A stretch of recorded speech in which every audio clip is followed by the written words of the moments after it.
In today's video, I'm going to teach you how to invite users inside your Base44 app. Inviting the right people into your app is an important step in setting up your workspace, whether you're collaborating with teammates, clients, or stakeholders. I'll walk you through each part of the process slowly and clearly so you can follow along on your own screen. First, make sure you're logged into your Base44 account and that you've opened the specific app where you want to invite users. Once you're in that app, look for the dashboard. This is usually the main landing area where you can see an overview of your app, important stats, and navigation options. Go ahead and click on the dashboard to open it. Think of the dashboard as your control center. From here, you can access all the key sections you'll need to manage your app and your team. On the dashboard, you'll want to find the section related to users or team members. This might be labeled users, team, or something similar, depending on your version of Base44, but it will generally be where you manage who has access.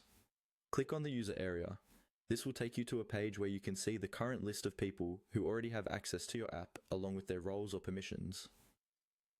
On this user page, look for an option that says Invite User or Invite Users. This is the button you'll use to bring new people into your app. Go ahead and click on Invite User. When you do that, a form or small window should appear, prompting you to enter some details about the person you want to invite. The main piece of information you'll need here is the email address of the person you're inviting. Carefully type in their email in the provided field. It's a good idea to double check the spelling, because if the email is incorrect, the invitation won't reach them. If your app lets you choose a role or permission level at this stage, make sure to pick the one that matches what they need to do, such as viewer, editor, or admin. Once the email is entered and everything looks correct, you can go ahead and send the invitation. The user will receive an email with instructions on how to join your Base44 app, and once they accept, they'll appear in your user list on this page.